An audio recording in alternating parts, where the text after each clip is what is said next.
Elsa और Clive अपने घर पे होते हैं और उनके पास कंपनी से कॉल आता है। जब दोनों देखते हैं तो बच्चा ज्यादा बड़ा हो गया होता है। जिसको 1 महीने में निकलना चाहिए था वो एक ही दिन में निकलने के लिए तैयार हो जाता है। एल्सा बच्चे को निकालने के लिए अपना हाथ मशीन में डाल देती है, जिससे क्रिएचर उसके हाथ को काटने लगता है और क्लाइव एल्सा को बचाने के लिए मशीन के कांच को तोड़ देता है और बच्चे को बाहर निकाल लेता है, जो दिखने में बहुत अजीब लग रहा था। उसके पास टेल भी होता है जो एक क्रिएचर की तरह लग रहा था। क्लाइव क्रिएचर को मारने के लिए लैब में जाता है। जब वो उसको जाके देखता है तब वो क्रिएचर पहले से ही मर गया होता है। इसके बाद एल्सा क्रिएचर को देखने जाती है तो उसको पता चल जाता है कि ये क्रिएचर का स्किन है जो यहाँ से बाहर निकल गया है और लैब में ही है। तभी हम उस क्रिएचर को देखते हैं जिसके पास 2 पैर और टेल भी होते हैं। क्लाइव उस क्रिएचर को देख लेता है और एल्सा से बोलता है जल्दी बाहर निकलो, मैं जहरीली गैस को ऑन कर रहा हूँ। एल्सा क्लाइव को जहरीली गैस ऑन करने से रोकती है और उस क्रिएचर को अपने पास प्यार से बुलाती है। तभी वहाँ पे क्लाइव एक रॉड लेकर आता है जिससे क्रिएचर उसको देखकर गुस्सा हो जाता है, मगर क्लाइव एल्सा को लैब से बाहर निकाल लेता है। एल्सा क्लाइव से बोलती है हमें इस क्रिएचर को नहीं मारना चाहिए, हमें पता लगाना चाहिए कि ये है क्या। इसलिए दोनों उस क्रिएचर को बेहोश करते हैं और उन दोनों को पता चल जाता है कि एक फीमेल है जो तेजी से बढ़ रही है। एक समय ऐसा आएगा कि ये बड़ी होकर मर जाएगी। एल्सा क्लाइव से बोलती है इसके मरने से पहले हम बहुत सी चीज इससे पता कर सकते हैं। इसके बाद क्लाइव अपने भाई के पास जाता है फ्रेड और जिंगर के डीएनए को टेस्ट करने के लिए। उसका भाई उससे बोलता है जिंगर की तबीयत खराब हो रही है। क्लाइव अपने भाई से बोलता है ये तुमने हमें पहले क्यों नहीं बताया। तभी वहाँ पे उस क्रिएचर की आवाज पाइपलाइन के द्वारा सुनाई देने लगती है। क्लाइव सोचता है सबको पता न चले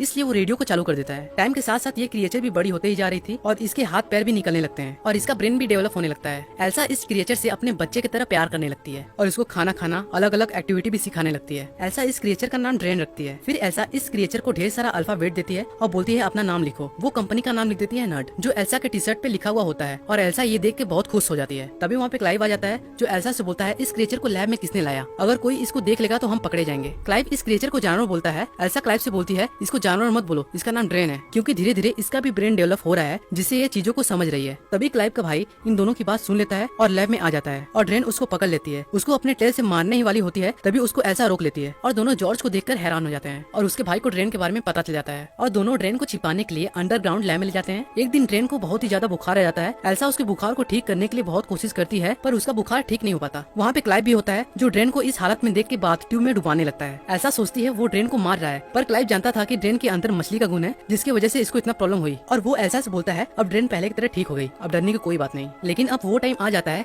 जहाँ पे दोनों को हाइब्रिड एनिमल की प्रेजेंटेशन देनी थी। जब दोनों उस क्रिएचर को दिखाने के लिए कंपनी के सामने लाते हैं तब दोनों क्रिएचर एक दूसरे से लड़ाई करने लगते हैं जिससे दोनों क्रिएचर की मौत हो जाती है और दोनों की एक्सपेरिमेंट फेल हो जाती है जिससे दोनों अपसेट हो जाते हैं। फिर दोनों पता करते हैं कि ये क्रिएचर एक दूसरे से लड़ाई क्यों करने लगे, तो उनको पता चल जाता है कि फीमेल क्रिएचर अपने जेंडर को चेंज करके मेल बन गया था, क्योंकि जिंगर में एक ऐसे एनिमल का डीएनए था जो खुद के जेंडर को चेंज कर सकता था। एल्सा क्लाइव को ये बात इसलिए पता नहीं चल पाता क्योंकि दोनों अपने दूसरे एक्सपेरिमेंट यानी ड्रेन के साथ बहुत बिजी हो गए थे, जिससे दोनों जिंगर और फ्रेड को टाइम ही नहीं दे पाए। टाइम के साथ साथ ड्रेन बड़ी हो जाती है और एल्सा उसको छिपाने के लिए अपने मॉम के फार्म हाउस पे ले जाती है। जब दोनों ड्रेन को लेकर फार्म हाउस पे पहुंचते हैं तब ड्रेन वहाँ से जंगल में भाग जाती है। जब दोनों उसके पीछे जाते हैं तो देखते हैं ड्रेन रैबिट को मार के खा रही है। इसके बाद दोनों ड्रेन को घर में ले जाते हैं और उसको खाना खाने के लिए देते हैं, लेकिन वो नहीं खाती। उसके बाद वो अल्फाबेट की हेल्प से टीडीएस लिखती है, जिसका मतलब होता है मैं इस जगह से बोर हो रही हूँ, जिससे वो गुस्सा होकर घर के अंदर रखे हुए सामानों को गिराने लगती है और गुस्सा में आके छत के शीशे को तोड़ देती है और ऊपर चली जाती है, जहाँ पे क्लाइव और एल्सा देखते हैं ड्रेन के विंग्स आ गए हैं जिससे वो उड़ भी सकती है। ड्रेन उड़ने ही वाली होती है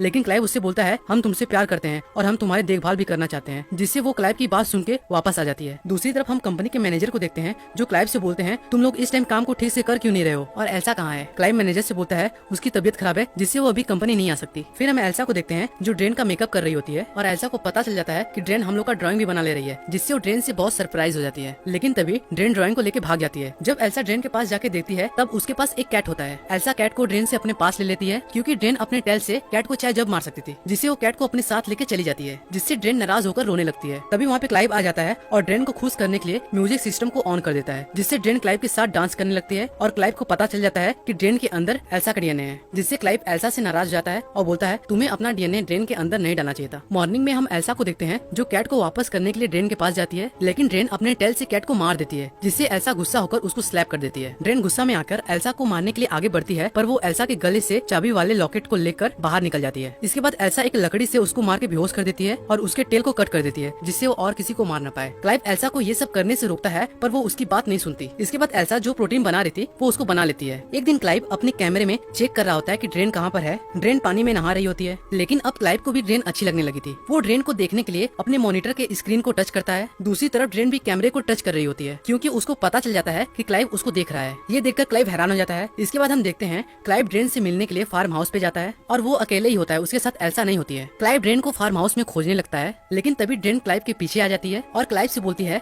तुम मुझे अच्छे लगते हो, जिसपे क्लाइव भी अपनी फीलिंग को कंट्रोल नहीं कर पाता और वो ड्रेन के साथ इंटीमेट होने लगता है। लेकिन तभी वहाँ पे एल्सा आ जाती है और क्लाइव को ये सब करते हुए देख के वहाँ से चली जाती है, जिससे क्लाइव भी एल्सा को देख लेता है और उसके पास जाता है उससे माफी मांगने के लिए। और वो बोलता है मैं अपनी फीलिंग को कंट्रोल नहीं कर पाया, लेकिन एल्सा उसको माफ कर देती है और क्लाइव से बोलती है जो प्रोटीन हमें मेडिसिन बनाने के लिए चाहिए था मैंने उसको बना लिया, और प्रोटीन के लिए हमें ड्रेन को मारना पड़ेगा क्योंकि ड्रेन के अंदर बहुत ही ज्यादा प्रोटीन है। जब दोनों ड्रेन को मारने के लिए फार्म हाउस पे जाते हैं तो वो देखते हैं ड्रेन मरने वाली है। देखते देखते ड्रेन मर जाती है, क्योंकि हम जानते थे ड्रेन का लाइफ साइकिल बहुत ही छोटा है। जब ड्रेन मर जाती है तब दोनों उसको दफनाने के लिए जंगल में ले जाते हैं और उसको दफना देते हैं। तभी वहाँ पे क्लाइव का भाई जॉर्ज आ जाता है और उसके साथ कंपनी का मैनेजर भी होता है। क्लाइव का भाई बोलता है जो तुमने हम लोगों को प्रोटीन दिया है उसमें इंसान का डीएनए है, इसलिए हम उस क्रिएचर को देखना चाहते हैं कि वो कैसा दिखता है। क्लाइव अपने भाई से बोलता है हम उस क्रिएचर को दफन करके अपने घर ही जा रहे थे। तभी जंगल में किसी के चीखने की आवाज आती है। जब क्लाइव एल्सा ड्रेन को जहाँ पे दफन किए होते हैं वहाँ पे जाके देखते हैं तब वहाँ पे ड्रेन नहीं होती है और सब उसको छत पे देखते हैं जो खड़ी हुई होती है। इस बार वो ज्यादा पावरफुल होने के साथ साथ डेंजरस भी लग रही थी। अब उसके विंग्स भी अच्छी तरह से बाहर निकल गए थे। तभी वो क्रिएचर मैनेजर पर अटैक कर उनको मार देता है। ये सब देखने के दौरान क्लाइव को चोट लग जाती है और वो बेहोश हो जाता है। तभी वहाँ पे ड्रेन आ जाती है और एल्सा को पकड़ लेती है और उसके साथ इंटीमेट होने लगती है। दरअसल ड्रेन अपने जेंडर को चेंज कर ली होती है, यानी फीमेल से मेल बन गई होती है। लेकिन तभी क्लाइव एक लकड़ी से उसके बैक पर अटैक कर देता है, जिससे वो घायल हो जाता है। एल्सा उसको मारने के लिए आगे बढ़ी रही थी, तभी वो क्रिएचर क्लाइव को अपने टेल से मार देता है, जिससे क्लाइव वहीं पे मर जाता है और एल्सा उसके सिर को एक पत्थर से मार के फोड़ देती है, जिससे ड्रेन भी मर जाता है। तभी सीन चेंज होता है और हम कंपनी के बॉस को देखते हैं जो एल्सा से बोलती हैं हम आपके एक्सपेरिमेंट से बहुत खुश हैं, और वो एल्सा को इस एक्सपेरिमेंट के लिए बिग अमाउंट का चेक भी देती है, क्योंकि एल्सा के अंदर ड्रेन का बच्चा पल रहा होता है, जिससे कंपनी इस क्रिएचर से बहुत ही ज्यादा आगे बढ़ सकती है और ढेर सारी बीमारियों की मेडिसिन भी बना सकती है। दोस्तों इसी सीन से मूवी खत्म